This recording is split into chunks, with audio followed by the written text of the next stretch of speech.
Miarabantsika rehetra amin'ny anaran'i Jesosy Kristy ilay tompon'izao rehetra izao ny mahafanompoantsampy ny famadiana. Izay indray havana no lohatenin'ity vidéo manaraka ity. Tsy sanatria hoe manevateva na manaratsy ny fomba malagasy amin'ny alalan'izao vidéo izao ny tenako fa mitondra fanazavana kosa ary mamaly ny fanontaniana izay apetrakareo amin'ny mampitondra fivavahana dia adidiko ny mampianatra. Mampianatra indrindra ny kristianina ny amin'ny sitrapon'Andriamanitra satria ny kristianina dia izay ny fiainana. Fiainana mandeha araka ny sitrapon'Andriamanitra. Fa ny ilo mitongotro sy fanazavana ny lalako ny teninao ka tsy maintsy entinao amin'ny tenin'Andriamanitra daholo ny zavatra rehetrarehetra hoe ara-tsoratra masina ve, sitrapon'Andriamanitra ve, mety amin'Andriamanitra kasitrahany ve ity zavatra ity izay vao atao fa tsy hoe rehefa fomba malagasy dia tsy maintsy ho atao daholo.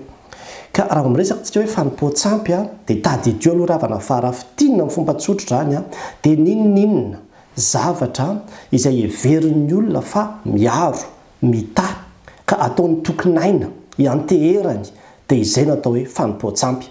Ka io tsy voatery hoe zavatra kely atao any anaty paosy tapakazo ihany no atao hoe fanompoantsampy satria iny zany heverin'ny fampiaro azy iny.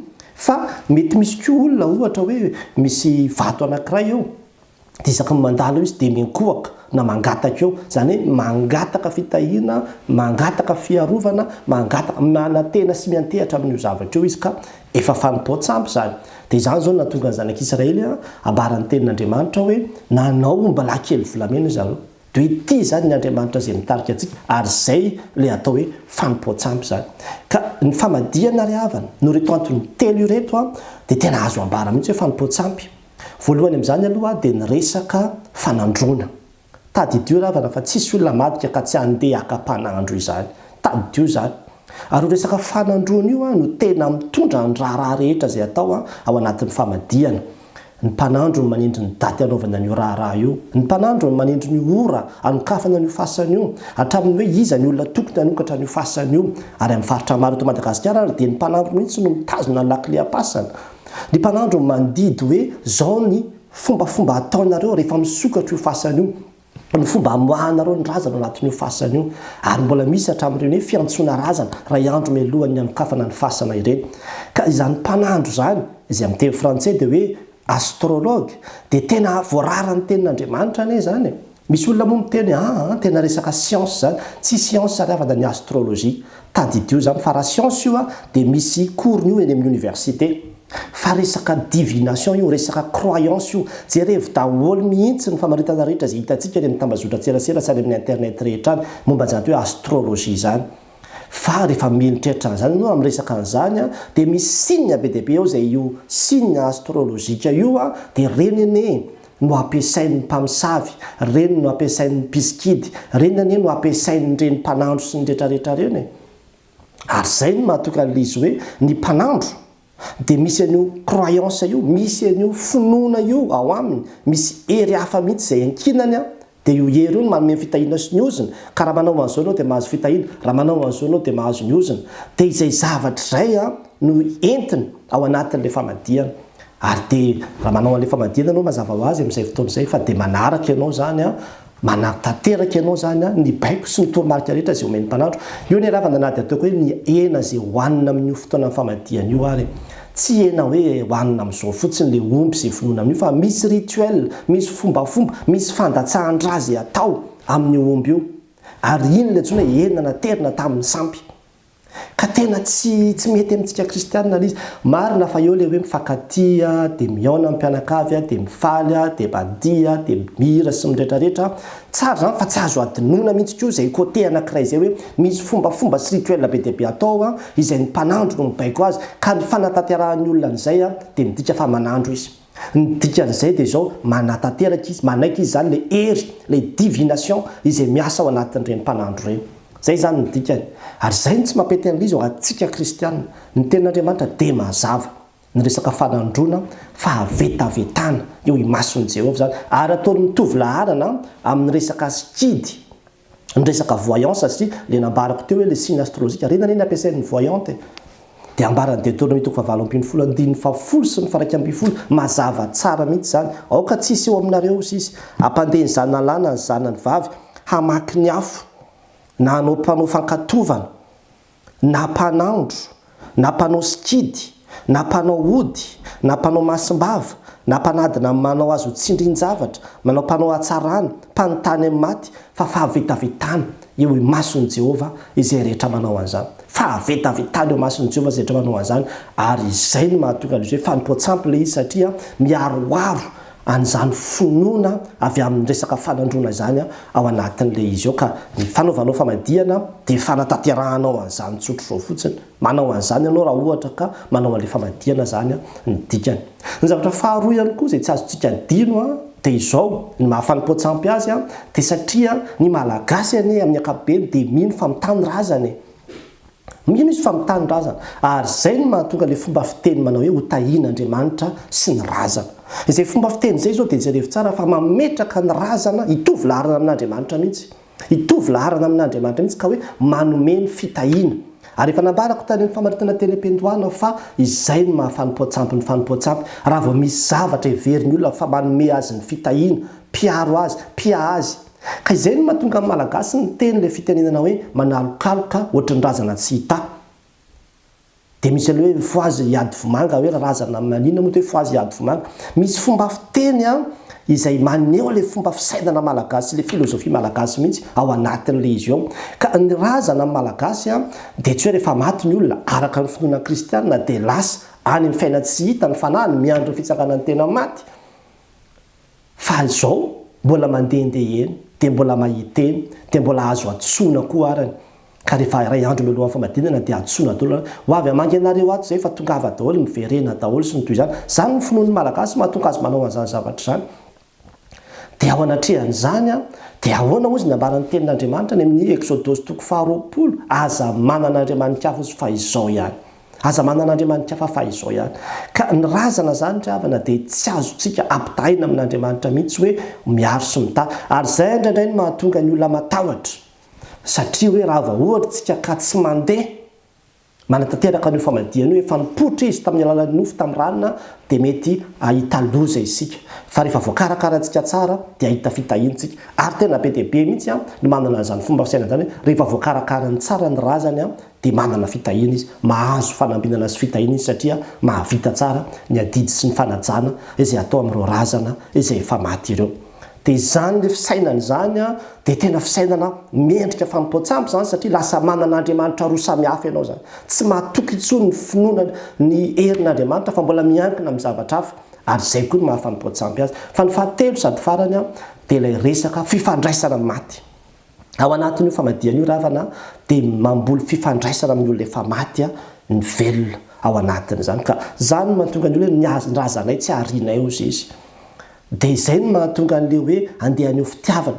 Atao daholo lamba farany tsara indrindra no omena azy dia alaina le olona dia averina kely makany amin'ny tanàna mihitsy aloha, entina makany amin'ny tanàna dia rehefa avy eo indray vao averina makany amin'ny fasana dia andaniana vola be mihitsy anehoana fitiavana, anehoana hoe tena hoe aseho anay aminy fa tena tianay izy ao anatin'izany famadihana izany. Ka ny dikan'izany dia manimboly fieritreretana izany ianao ao anatin'izany hoe misy fahatsapana izany io faty io. Mbola mahatsapa izany io vovoka io. Manana fahatsapana izy zany afaka mahatsiaro hoe tena mity reto ary tena manakarakara reto. Ary matetika moa araka nambarako teo izay foana ny atombohan'le izy. Misy olona manofy, misy olona hoe nahatsiaro hoe nitenenany rano na niteneniny ihany na hoe izao mangatsika izy dia finosin-damba zany fa hoe mangatsika. Ny dikan'izay zany dia ohatran'ny mieritreritra hoe mbola manana fahatsapana izy misy tontolo. Zany tontolo zany hoe tena mifanohatra amin'ny fotom-pisainana kristianina mihitsy. Fanohatra amin'ny fotom-pisainana kristianina zany satria ny tenin'Andriamanitra ny boky mpitoroteny dia milaza tsara fa tsy manana fifandraisana ravana ny maty sy ny velona. Ary aza miantsoantso fifandraisana amin'ny maty zany. Ary izay natokana hoe mpanontany amin'ny maty ozy izy araka le Deutéronomie 10:20 izay nivakitika tany am-piandohana teo. Aza mifandraindray amin'ny olona efa maty zany. Na izy na iza. Fa Jesosy Kristy dia efa maty izy fa velona indray ary izay fahavelomana izay no ifandraisantsika aminy. Tonga tany amin'ny fasanareo mpianandreo hitady azy fa nahoana ny aty amin'ny maty ozy no hitadiavanareo ny velona. Tsy any amin'ny fahafatesana, tsy any amin'ny fasana ry havana no ahitatsika fiainana. Fa ao amin'ny Jesosy Kristy irery ihany. ary zay antony zavatra telo zay lasa misy fifandraisana amin'olona efa maty ary aveo ara mony an'ny sasany ifandrotehana mihitsy le tsy de hoentina moa de atao any ambany fandriana zany zavatra any misy finoana ao ambadiky zany fa tsy mandendeho azy tsy vitan'le hoe mifaly de mihinan-kanina le izy fa misy zavatra be deabe ohatr' zany ao ambadiky le izy eo zay zavatra tsy azo tapenana ny masontsika fa tsy maintsy mahita an'izany tsika ary zany zavatra etra zany tsy akasitrahan'Andriamanitra zany tsy akasitrahan'Andriamanitra zany ka io no mahatonga le izy hoe lasa misy zavatra be deabe mifangaro amin'ny finoantsika le izy manapoka sy manimba le finoana mahakristianina anao mihitsy satria ianao efa mino fa lasa ny fiainatsita ny olona zany ny fanekempinoana zay ataontsika ka raha tsy mino an'izany tsika fa hoe tsy makany ny fiainatsita le olona miandro ny fitsakana ny tena maty izy de aza manao fanekempinoana kristianina ntsony zany de zany rehetrarehetra zany farafakeliny no azo ambara raha vao miresaka famadiantsika zao koa nefa ny tsara mariana etiam-pamaranana hoe mety misy ihany tranga sasany fandaminana ho atao ao anatin'ny fasana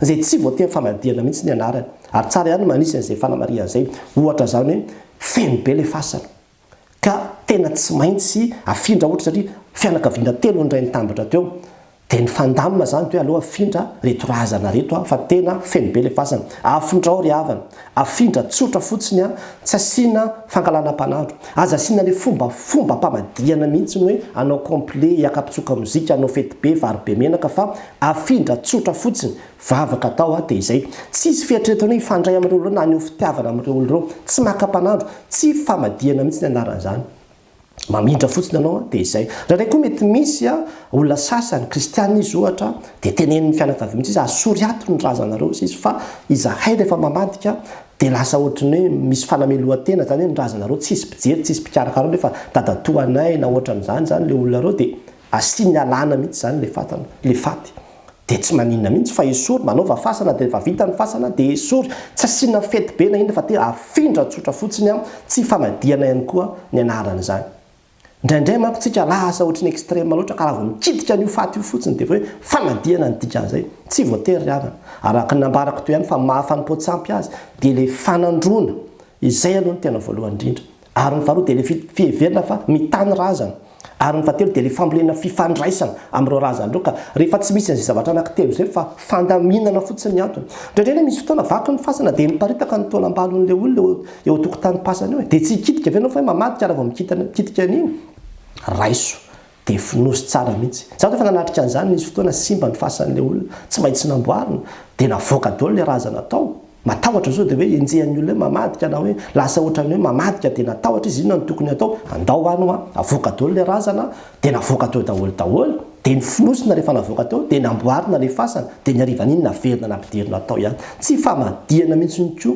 ny anaran'izany fa fandaminana fotsiny ihany ka zay zany mila vahana kely zay amin'ilay resaka izay nambarako teo am-piandohana teo de za ry avany ity ampamaranana de te hitona antsika kristianina aza manaraka ny fanao zao tontolo zao fa miova amin'ny fanavoazana ny saina mataranareo sitrapon'Andriamanitra de zay tsara sady akasitrahana ny marina efa nambarako zay adidiko no milaza an'izay vitany adidiko fa raha mbola mahafolana hoe za kristianina sady mamadika de ataovy ihany ary fa tady dio ry avana fa ny fahaverezana any amin'ny elo de tsy azo iverenana intsony ka sao hoe avy namadika tany de accident tany de maty tany na toy izany fa ny fahaverezana any amin'ny elo tsy azo iverenana intsony ka raha tonga aminao ny antson'Andriamanitra mitaonanao hibebaka sy hiova hiala amin'ny fanompoatsampy de tady dio fa fitiavan'Andriamanitra satria tena fady indrindra tsy akasitrahan'Andriamanitra ane zany zava-dozany eny nanjony Israely rehefa nanompo sampy izy tao anatin'ny ray andro fotsiny izy nanao any ombola kely volamena hoe falifaly tamin'iny teo fa nakaringana izy menakavy